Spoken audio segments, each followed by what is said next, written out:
Ladies and gentlemen, dear friends, fellow Iranians, supporters of freedom, thank you for being here today. How proud we are to be Iranian.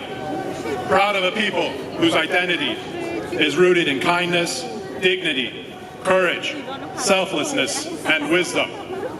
Proud to belong to a nation that, despite everything, refuses to surrender its future. It is an honor to stand before you. As Shahruz rightly said, over the past week, the Iranian nation has once again created an epic. The national movement has entered a new and decisive phase. If you listen to much of the international media, they will tell you these protests are about exchange rates, inflation, or market pressure. They are wrong. Yes, economic hardship exists, but this uprising is not about bread alone. It is about dignity. It is about freedom.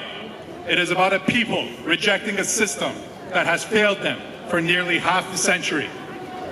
The roots of today's uprising stretch back decades, back to the constitutional revolution and to the deep, irreconcilable contradictions embedded within the Islamic Republic itself. This is not the failure of a few corrupt officials. This is not something that can be fixed by replacing one leader. Even the removal of Ali Khamenei will not save this system.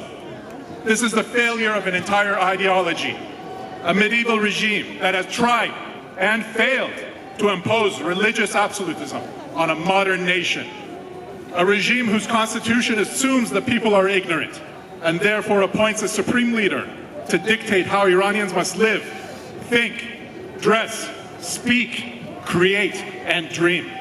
Such a system can survive only through repression, through torture, through executions, through fear.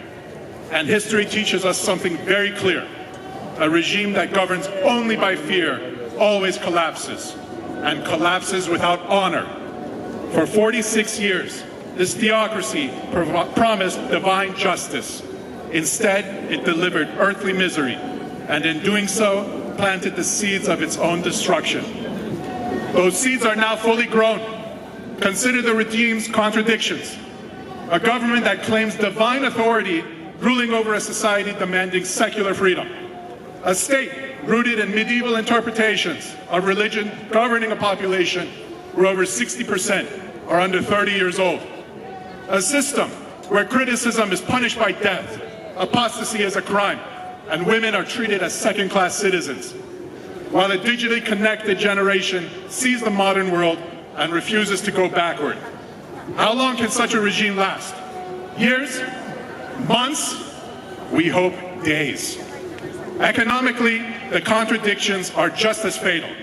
An ideology that prioritizes loyalty over competence, control over innovation, dogma over reality. The result? Corruption, stagnation, and collapse. Inflation above 40%, a currency in free fall, millions living below the poverty line. In Tehran, people search for food in garbage bins. And at the same time, the sons and daughters of regime elites, many tied to the Revolutionary Guards, live in luxury in Europe and North America. This hypocrisy enrages every moral human being. A system that preaches equality under God while institutionalizing corruption at the highest levels of power is doomed. History has seen this before, from the Soviet Union to every ideology that tried to replace reality with fantasy. Socially, the regime's brutality only reveals its weakness. Executions do not demonstrate strength. Fear does not create legitimacy.